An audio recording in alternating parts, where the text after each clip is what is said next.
In battleground Georgia this morning, the results from some pivotal Republican primaries are shedding light on the influence of former President Trump and the power of his lies about election fraud as we head into the midterm elections this fall.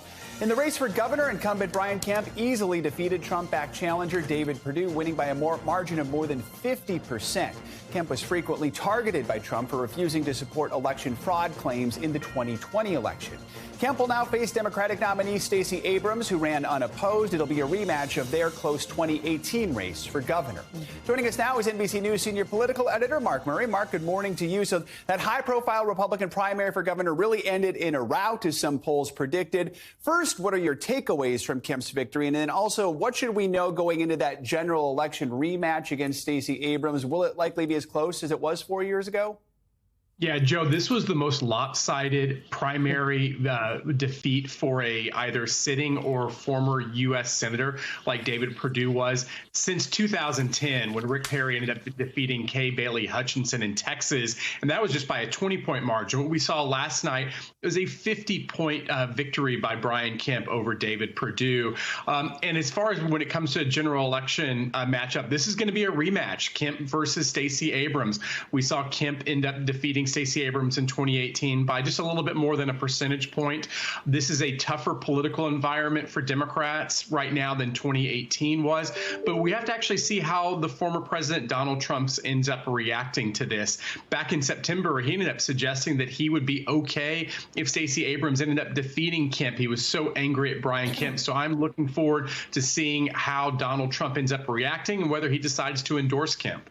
Let's talk about the Senate race there in Georgia. Someone Trump supported, former football star Herschel Walker, won the GOP nomination handily there. He's now looking to unseat the incumbent Democrat Reverend Raphael Warnock. So this is expected to be one of the most expensive and competitive races in the country this fall. What more can you tell us about Walker's campaign and the issues that both candidates are going to be running on in this one?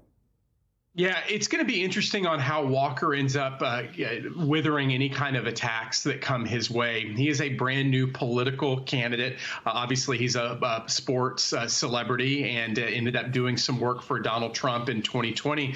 But Democrats plan to throw a lot of the campaign finance allegations against Herschel Walker, allegations of domestic violence in his home. And so how Walker ends up reacting to that will be really key.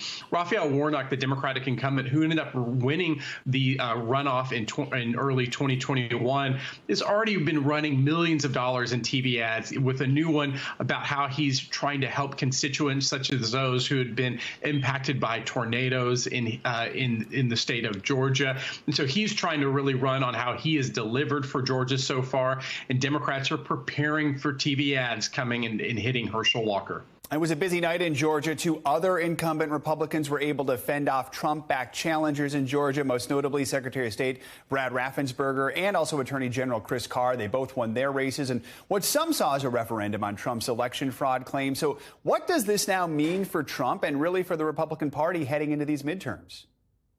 Joe, I think the biggest takeaway is that for elected officials who are Republicans who decided to certify the election results in 2020, who discounted Donald Trump's lies that there was somehow fraud that went on, you can end up winning your own Republican primaries, even if Donald Trump puts everything into it. And as we even ended up seeing in the gubernatorial election, Donald Trump starred in ads for David Perdue in that gubernatorial primary. And so Donald Trump can be defeated and can be defeated badly, even if most Republicans still consider him the leader of today's Republican Party. Mark Murray, thank you so much.